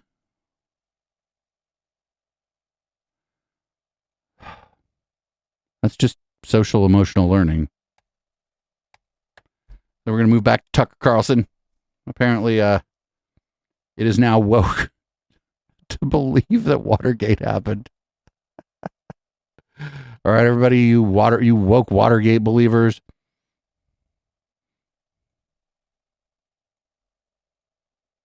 Here's a fact they never told you. Who is the most popular president in American history, as measured by votes, which is the only real poll, was Richard Nixon. Richard Nixon won his 1972 re-election campaign in a historic landslide. He carried 49 states, biggest margin ever.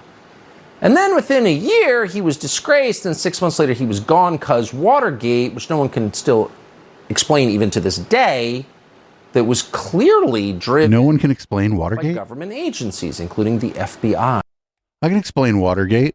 There was a break-in at a Democratic, at the Democratic Party, some Democratic Party office building. And then Richard Nixon and his people covered it up. And then there was ample evidence that they covered it up.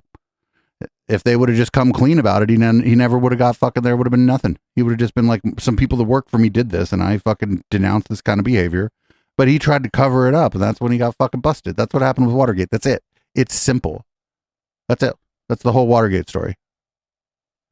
It's always the cover-up that gets you in the most trouble if you're a public official. It's never the thing, especially if you didn't do it or order it yourself.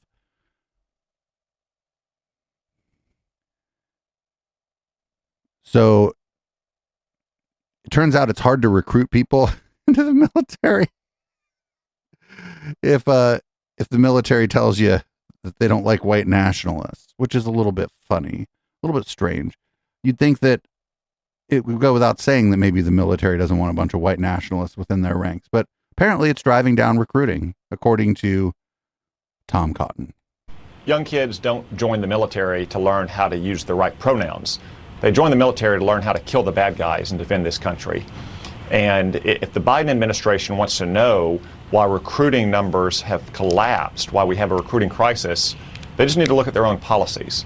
Afghanistan, the vaccine mandates, the indoctrination sessions, radical gender ideology, the witch hunt for supposed white nationalists. The Biden Pentagon looking for the causes of the recruiting crisis is kind of like O.J. Simpson looking for the real killer, Harris. The military has been concerned with white nationalists among their ranks for a very long time.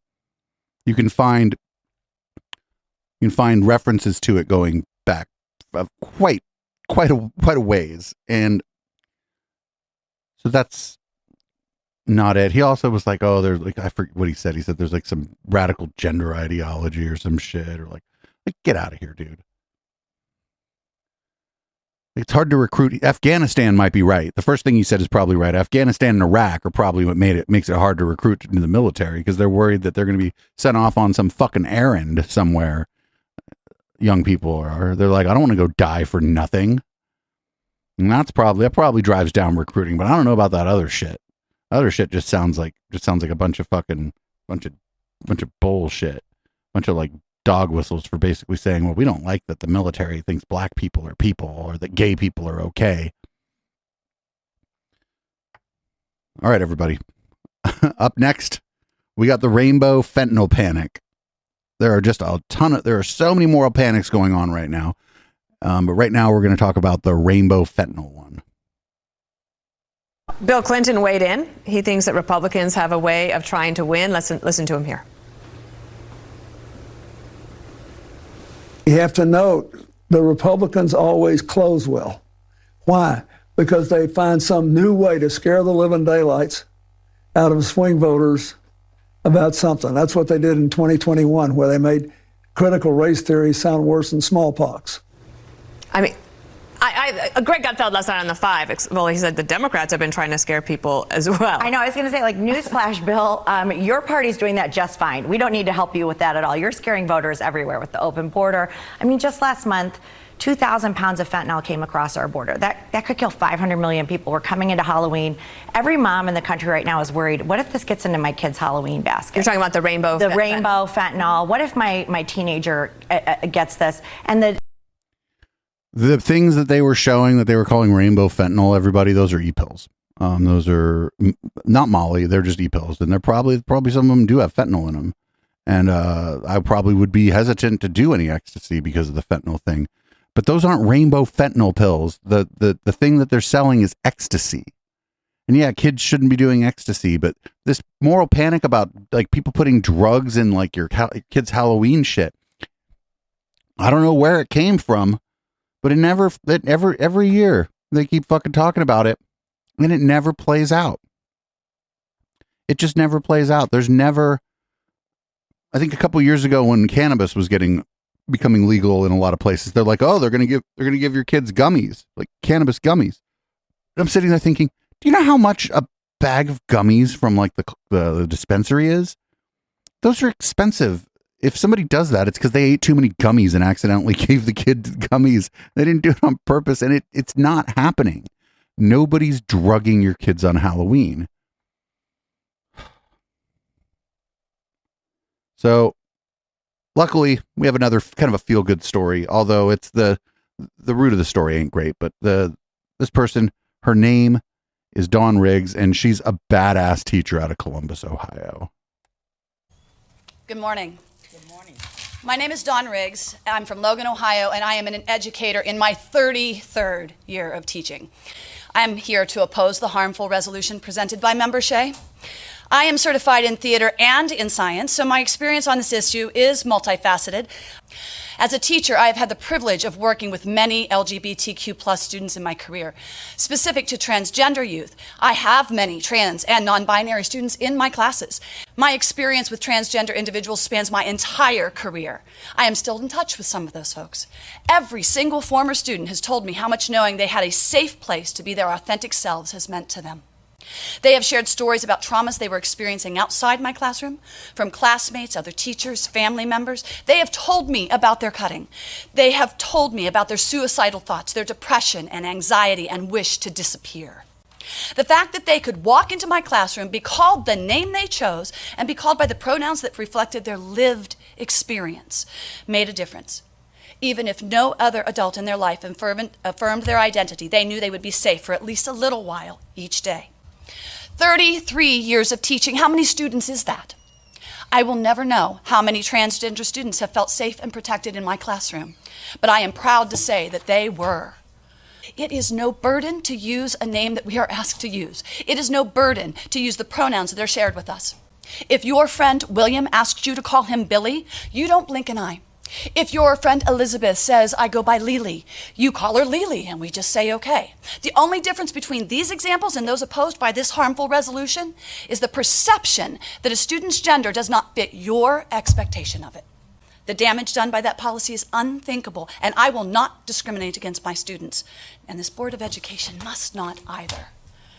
The language in this proposal that teachers must out their transgender students when they are all not ready to be out is horrifying.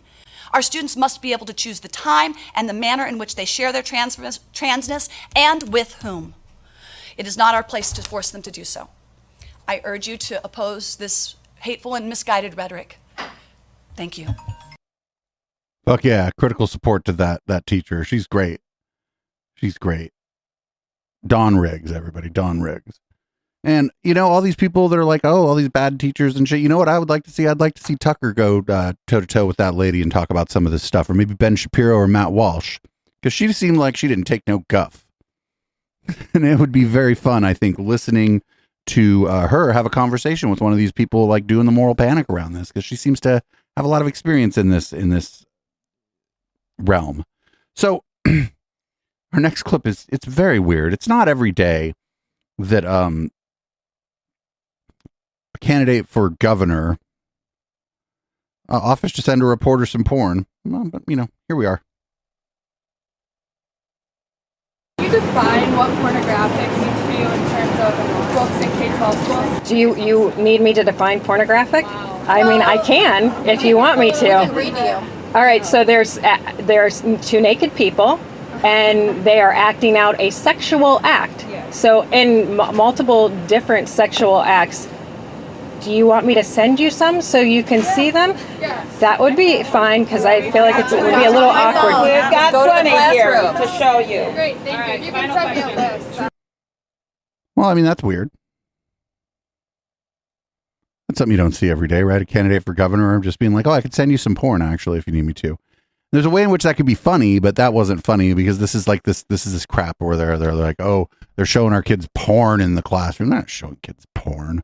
They might be showing depictions of graphic depictions of sex acts to teenagers, because those teenagers are going to do those fucking sex acts anyway. But yeah, well, that's something you don't see every day. Up next. Oh man, I try to stay away from the whole fucking part of the internet, but here we are. I try to stay away from both of these people, and I'm gonna bring up their images real quick here, so you'll know who I'm talking about, and you'll maybe understand why I generally try to stay away from these two people. We don't talk about either of these two people very much. The one on the left is a person that works for One American News Network. We don't talk about One American News Network very much. And on the right is fucking Jackson Hinkle. And apparently he's on the One American News Network to talk about MAGA communism.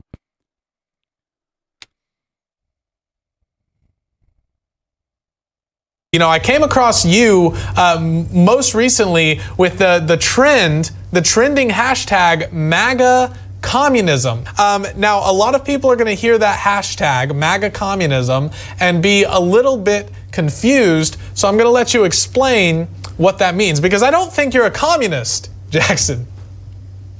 Well, he's not. I actually am a communist, but at the end of the day, communists have a lot of the same goals as working class Americans made up in the MAGA movement. We want more prosperity for average Americans. We want to end big tech. We want to end big agriculture, big pharma.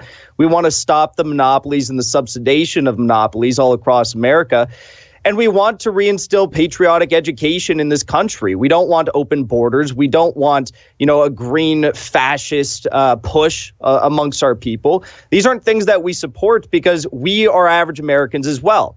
And the synthetic leftists today, the Democratic Party and the so-called progressives, they're far close, though they might call themselves socialists, they're far closer aligned with, the quote-unquote national socialists in Nazi Germany than any sort of, socialism that we see unfolding of true industrialization in, say, China today or the Soviet Union. And though, average Americans can have many disputes and concerns over the Soviet Union or China today, we have to recognize that these are two countries that chose industrialization over the World Economic Forum path today that's pushing depopulation and degrowth. So we as communists want to unite with MAGA voters and finish the job of Donald Trump, which is, uprooting liberalism from America and getting the globalists out of the MAGA movement, because there's so many globalists that are trying to co-opt the MAGA movement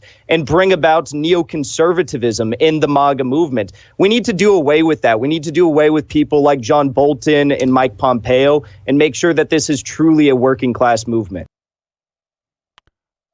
I mean, I got nothing. I think the person conducting the interview has no idea what the fuck Jackson Hinkle's talking about. I mean, I know what he's talking about. He's talking about a red-brown alliance. He's talking about a movement. It's going to be what he wants. It's a movement of mostly white people who have a shared interest in stopping the globalists. And well, we all generally know what the fuck that means, I think. So, yeah, I really don't have much on that. I think Jackson Hinkle's an idiot. I think all those people at Gray Zone are idiots. It's the Jimmy Dore faction of the American left. It's the dumb left. Shout out to Michael Brooks for coining that phrase or popularizing the phrase. The dumb left. The fucking MAGA people don't want to be your friend, Jackson. I mean, you might want to be their friend, but they don't want to be your friend. And I don't know, whatever. He's making all the right noises for those MAGA people, so maybe they do want to be his friend. Up next, we got Tiny Dancer Ben. Again, he's going to talk about war and masculinity. Because of course he is. And earlier, at the very beginning of the show, when we played a clip of him, he said he'd never said anything, weird about toxic masculinity. But, here he is saying something weird about masculinity. The people who tend to fight wars are typically very patriotic, very male people. I mean, I'm sorry to break it to you, but this has been the truth about military warfare for literally all of human history. And the institution of traditional masculinity has been core to that idea. But we're a society that doesn't believe in traditional masculinity. Traditional masculinity is an opponent because traditional masculinity requires roles. It says that men are supposed to protect, men are supposed to defend, men are supposed to be strong, men are supposed to be fathers and husbands. These are apparently very bad things now. You're not supposed to say these things. Well, but you're saying them. This guy needs to take a look at the history of war and who fought in wars. It was certainly not all men. A lot of women fought in a lot of wars. It's just that, we've sort of whitewashed history. He's talking about like war movies, basically movies about World War II. Or he's talking about MASH or something. I don't know what he's talking about. So we got up next. We got Mike Pillow. He has hired the Dersh.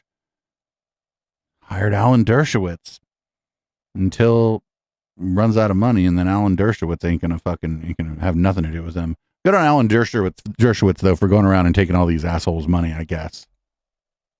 Issue the subpoena for the telephone so that they could get and search the telephone completely. And what we're seeking is what President Trump got in the Mar-a-Lago case, the appointment of a special investigator to look into this, or return of the cell phone, because the search was a general search, the kind of general search that the framers of our Constitution wanted to specifically outlaw in the Fourth Amendment. So, what the fuck? I don't even know. Like, it wasn't a general search. They wanted his phone. They wanted specifically his phone. That's not a general search. A general search is like, we're just going to search you because we think you got some bad stuff, so we're just going to search you. That's what the Fourth Amendment was supposed to stop. It's not getting a warrant for and then acquiring and then looking at the contents of someone's cell phone. Is the exact opposite of what the Dersh was describing there. So, up next, I don't know what to tell you about this next one. For some reason, Piers Morgan, not really known for being the best guy in the world, but generally not this stupid, has decided he's going to have Jordan Peterson on to talk about the war in Ukraine. Should the Ukrainians give the Russians anything? When I was over there recently interviewing President Zelensky, what I was struck by was everybody I met in Kyiv, the capital city, were utterly resolute. Don't give them an inch of our land. Yeah, well, I can't speak to that because I don't know what the preconditions for peace might be. But I do know that naive notions that the Russians are going to lose somehow, or that we're going to win, I just don't understand. I don't understand that. Well, what do you mean we're going to win? What are we going to win here exactly? Well, I guess a victory would be that the Russians retreated from Ukraine. With Ukraine in ruins. Right. Well, okay, fine. That's a hell of a victory. Like, I think Putin could manage that because I think he could tell his people, and I think they might buy it. It's like, we accomplished our objective. We devastated Ukraine and we kept it out of the hands of the West. And that's not great. It's not what we had hoped for, but it's better than the alternative. Is he just like on Piers Morgan, like writing like fucking Vladimir Putin fanfic or something? Like, what the fuck is this?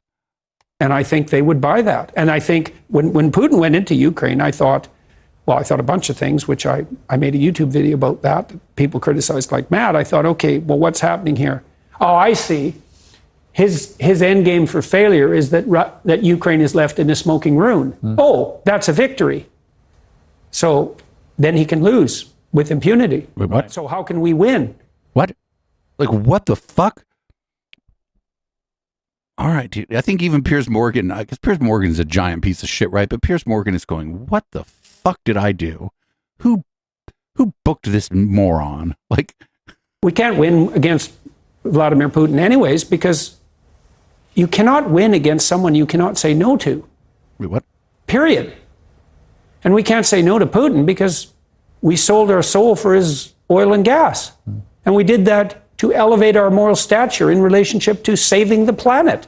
And so here we are, facing a very dire winter, hoisted on the petard of our own foolishness and moral presumption.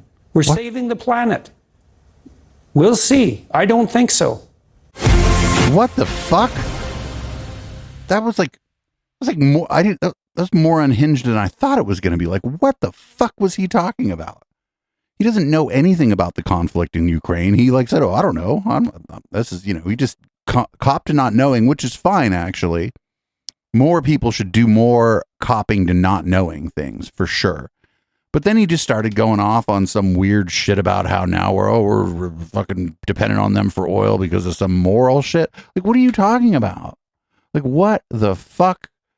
Like, he just went completely off on some of his general anti-climate change talking points there, basically. That, everybody wants to feel like they're morally superior because they're saving the environment by burning oil that they got from Russia? Who the fuck feels like they're saving the environment by burning oil they got from Russia? Like, who is that person? Like, I need to meet the dumb people that Jordan Peterson's always talking about, because I'd like a word with them too. I'd be like, why do you keep feeding this guy's, why do you keep giving this guy ammunition by being so dumb? But it seems more like he's just making all this up. None of this is true. And now we're into the Schadenfreude part of the docket. Here's Alex Jones heading into the courtroom. I believe this was just a couple days ago. I believe this was Friday. And here he is claiming that he's broke. I don't think he's broke. I think he's lying. But when has Alex Jones lied in the past? And now they're having their show trial, and they've made up all this imaginary money I have when I'm in bankruptcy and I'm almost personally out of money. And so it doesn't matter if they do a $500 billion verdict, a $10 million verdict, a $50 million verdict. You can't get blood out of the stone. You can't get blood out of these granite steps right here. And so... Oh, he got money. He tried to hide his money, but he got money. He ain't broke. And the more he tries to hide his money, next thing he's going to be dealing with is bankruptcy fraud, because he's like on his show fairly regularly, almost admitting that he's committing fraud via bankruptcy. He's hiding his money he's trying to hide his money via some bankruptcy proceeding. And he might have been able to pull it off if he didn't go on his show and describe to his audience in detail what he's doing. So here is from the trial. I believe this is from Friday also. Yeah, this is from Friday, or maybe Thursday. This is the end of the day on Thursday from not his trial, because he was already found guilty or whatever. He was already found to be liable for like some damages. This is like the damages portion, and he loses it. He just he just hurts his own case even more than he already has right here. Check this out. That's the real Robbie Parker, isn't it? I mean, I said years ago I thought Sandy would have him. Robbie Parker's sitting right here. He's real, isn't he? Yes. And for years, you put a target on his back, didn't you? Objection to the form of that, Judge. Well, I mean, Didn't you? I've said his name. It's true. I haven't said other people's names when they are. You put a target on his back just like you did every single parent and loved one sitting here, didn't you? No, I didn't. No, you didn't. That's argumentative. It's speculative. There is no foundation for it, and it's inappropriate. Let's move on. These are real people. You know that, Mr. Jones? I think you just told them to move on. Just like all the Iraqis, but you liberals kill and love. You're unbelievable. You switch on emotions on and off when you want. It's just ambulance chasing. Why don't you show a little respect? Objection, Judge. I think that you get what you give in this court. Objection. You have families in this courtroom here that lost children, sisters, wives, moms. Is this a struggle session? Are we in China? What the fuck? I've already said I'm sorry hundreds of times, and I'm done saying I'm sorry. I didn't progenerate this. I wasn't the first person to say it. American gun owners didn't like being blamed for this, as the left did, so we rejected it mentally and said it must not be true. But I legitimately thought it might have been staged, and I stand by that, and I don't apologize for it. And don't apologize, Mr. Jones. Please don't apologize. No, I've already apologized to the parents over and over again. We know. I don't apologize to you. Objection. Don't apologize to you. You're going to do it again. Objection, Judge. Aren't you? Objection. Objection. Argumentative. Don't apologize to you. Well, it's hard for me to get a word in edgewise. It is, but I Because think your there's client one is- officer of the court and one witness and So an officer of the why court don't heard we the move on, objection. and I can't rule on your attorney's, excuse me. I'm sorry. Just wait a minute. I can't rule on your attorney's objection. Understand. He's talking and he may have to. So it was hard to hear what the judge was saying a little bit. But what she was saying is she's like, hey, when your attorney says that there's an objection, I can't rule on it if you're still yelling. She's like, you have to let me rule on the objection. Otherwise, if you're yelling, it's hard for me to like get a word in edgewise. But also, she's had it. We played a clip last week of her just saying that this has all been like that his defense basically has been the most unprofessional thing she's ever witnessed in her life. She's had it. So if he's going to fucking make it so that, because if she was going to sustain some of those objections, if Alex Jones is going to make it so she feels like she can't get a word in edgewise, she's like, well, fuck it. Why am I going to sustain these objections? These people have wasted my time. These people have broken the rules of this court. These people have disrespected me. And that's a little dictatorship there in that courtroom. You ever go in a courtroom, you better know that that's a dictatorship, and that judge, unless they like do something egregious and break the law or something, they can kind of do whatever they want. And so, yeah, Alex in his defense they've pissed off the judge, and that's just such a bad idea. Like, no matter what's going on, even if you think it's like a kangaroo court or whatever, don't piss off the judge. It's such a bad strategy. Although it did work for one Mr. Austin Bennett. We no longer cover him. If you want to look up his saga, you are free to do so on your own. And maybe they're trying the Austin Bennett defense here. Who fucking knows? So we're just about at the end of the docket here. We're going to go into red light a little bit early tonight, I think. Yeah, because the stories I skipped, they're not really that great. But I got one more. This is a guy named Stephen Hotz, and he's going to make his docket debut. He's like some kind of, I don't know, some kind of doctor, but he's like some kind of right-wing anti-vax kind of person. And he is going to talk about COVID-19 vaccines and, of course, the nanobots or whatever are being activated by the 5G. Because, of course, it's a perfect way to get us ready to go into red light. So this is how it works. You're injected with graphene oxide. Once injected with the so-called... Why is she jogging? Vaccine, you become connected to the Internet of Things. Oh, no. That's what the Internet of Things looks like, everybody. That's what the Internet of Things looks like. It's just a guy. He's connected to a computer that are connected to a cloud. You see, that's the cloud. It's connected to a 5G. It's also connected to another larger computer. Not like a data center, just a slightly larger computer. The monitor with slightly different color blue on it. And you can be mind controlled by artificial intelligence through maybe 5G. Why are they putting 5G everywhere? It's like the Tower of Babel. And how did God deal with the Tower of Babel? How much longer do you think he's going to tolerate this satanic plan? This is transhumanism. The Internet of Things. How would you like to be connected so your thinking would no longer be your thinking, but it would be non-biological? The real question is, who will control the computers that give you the messages? It won't be your pastor. The Internet of Things is bad because your pastor isn't controlling it. Well, no, that's not the pastor's job. Pastor's job is not Internet of Things. Man, that was amazing. So, in case you didn't notice, we didn't do our usual format tonight. People on the pod, if you listen to all hour and 50 minutes of this, that's great. Yeah, I just didn't have the time or the energy to try to break it up into segments, but I did break off some things for red light. So if you're listening live, just hang tight. We're not going anywhere. I do need a break though, and we always play a song here. So it's been the Plex. We do the show live every Sunday, 7 to 9 p.m. Pacific, and beyond into red light right here on Twitch, twitch.tv/Echoplex Media. Head on over to eplex.store. Check out some of our swag. We're working on a couple new shirt designs this week. We got a shirt up for Halloween. It's all over print with our logo on it, black logo on an orange shirt. It looks great. You can also support us at Patreon, patreon.com/Echoplex. And if you don't have any money to spend, or you're like, I'm no fool, I'm not giving you any money, that's fine too. You can also just tell a friend about this show and get them to listen to it. Text it to them. Just text them a link to the podcast. Find out what podcast app they use and text them a link. We usually play Boomers, but I'm going to go ahead and rock Then Gwen by NVS.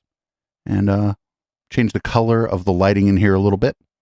Change the contents of my beverage dramatically. And we'll be right back with Red Light.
uncommand.